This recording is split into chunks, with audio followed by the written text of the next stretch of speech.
Slap your mama. Hallelujah. Beef Sticks podcast is back. Jack. And only Jack. We're only talking to you, Jack. None of these other people matter. Give it up for Jack, folks. Come on. You're our guy, Jack.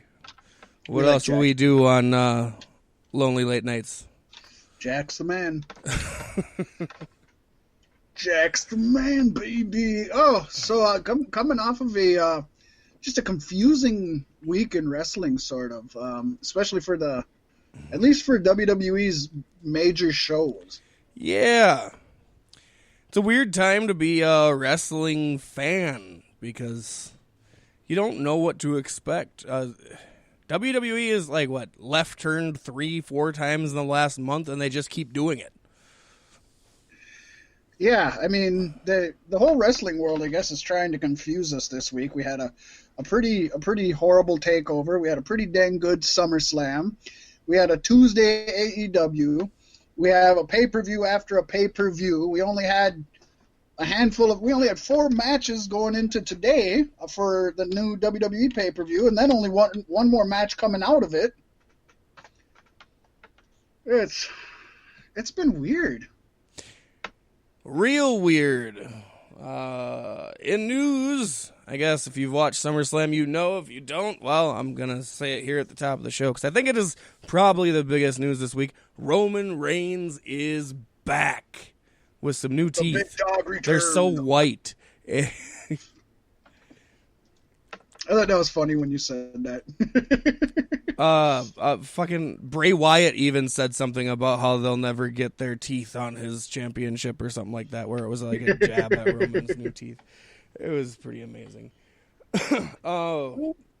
I love that he's back. I didn't expect it, which is great because any other surprises I would have expected.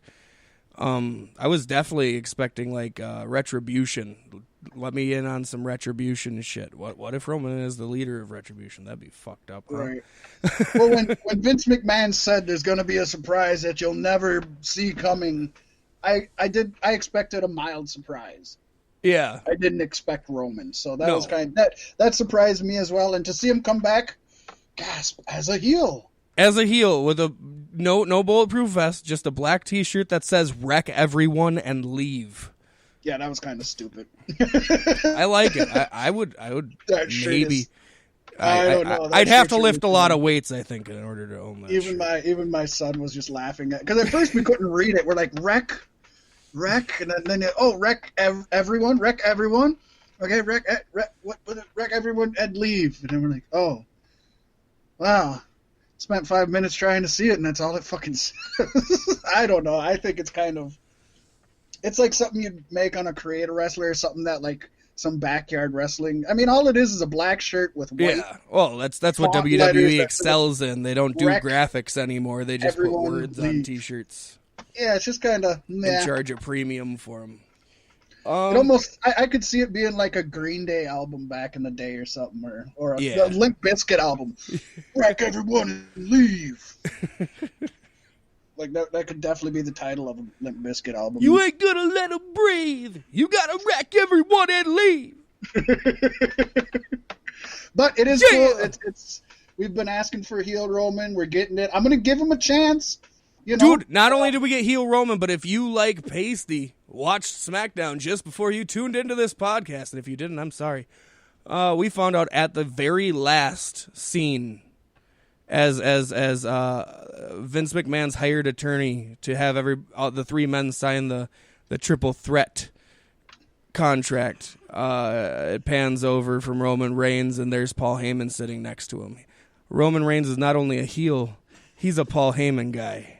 Yeah. And I guess that makes the shirt make more sense because of the whole eat, sleep, conquer, repeat, wreck everyone and leave. It seems like a Paul Heyman kind of thing.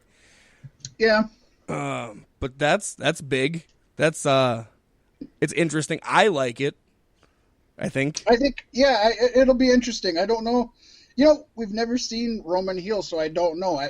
My first thought is, I don't like the pairing, but I do think, if you want to get Roman over as a heel, back in the 80s, when you brought a wrestler back or you brought a new wrestler in, it was like, is he a heel? Okay, put him with Bobby the Brain Heenan. Put him with Jimmy Hart.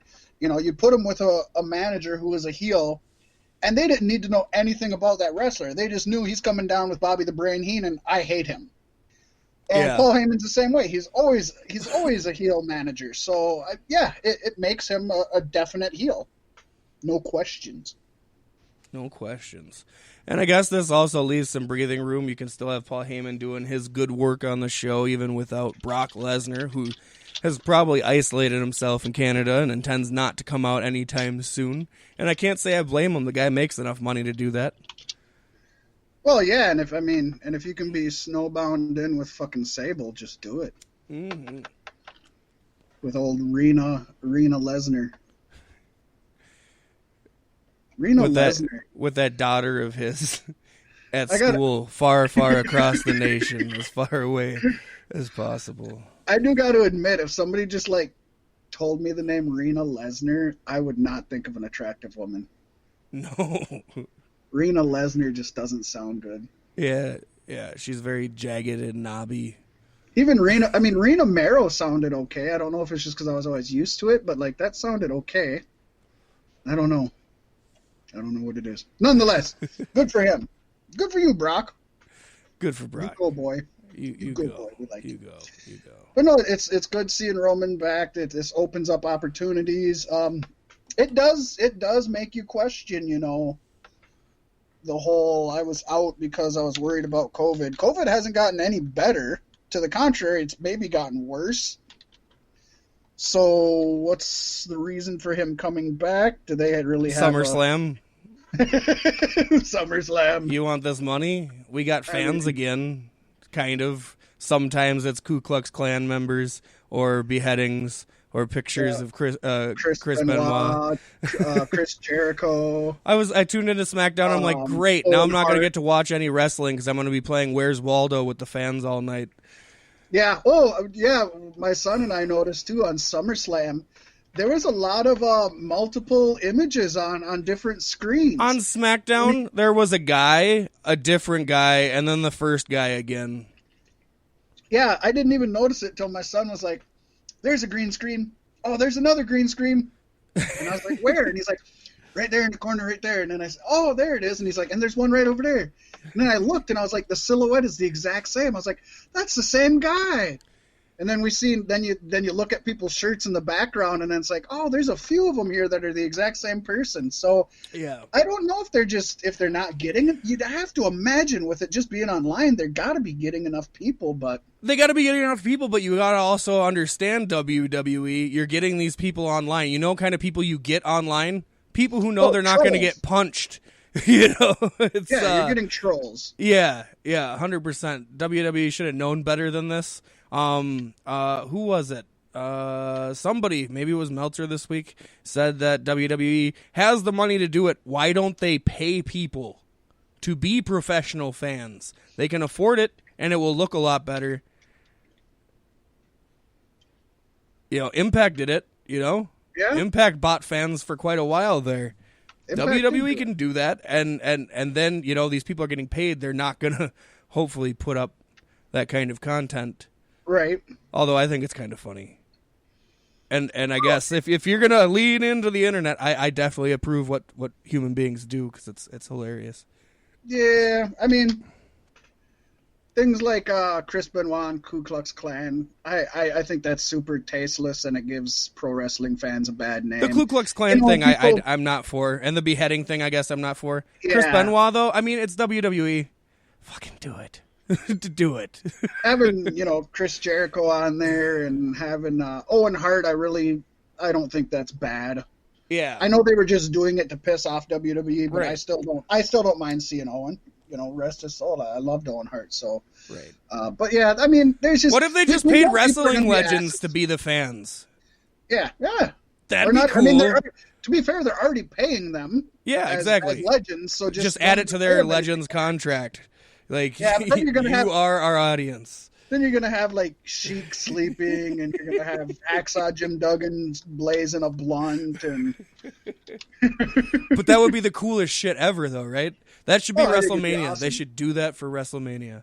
I think it'd be just great. Yeah, it's the Thunderdome thing is it's working. It's definitely especially working. at SummerSlam. I noticed like halfway through, I didn't even realize that it was screens anymore. It just felt like people. I wasn't paying any attention to them, to it either. but I it agree. helped. They're definitely piping in cheers and boos. Yeah, but, yeah. I mean, that's all right. They do that when there's right. real people there too. Yeah. So who the fuck cares? And the ratings are up, and that's part of that has to be because it seems like there's an audience. I would imagine. Yeah. So it's working. I still can't stand. It's all the people in the waiting rooms because there's so many people who are watching, and they cycle them out. And then if you do something bad, then you're kicked out, and then somebody else gets put in, or so WWE had said. Yeah. And so it's all the people waiting to potentially be on the show that are watching from their homes. That's why ratings are up. Right. They're just waiting to be celebrity, even though it's not. Because, like I said, I didn't notice shit. I'm just going off of everything I've heard on the internet about what people have put up. I never noticed any of them. So... Right, yeah. Other than seeing the multiple people, yeah, I didn't see any of the things until I seen stuff on the internet. And at first, I didn't believe it, and then I thought they just shooped it, Yeah, Then as I seen more and more, and it's like, no, that's legit. They're not shooping. Nope to the shoop. But I like the Thunderdome. I'm hoping they can dial it in some more for their sake. But Troll's gonna troll, and if that's the case, I guess whatever. I mean, I think just like anything, they're gonna be tweaking it as long as they're using it. I think every week they're gonna probably do a little something different, even if it's not nothing we notice. Yeah.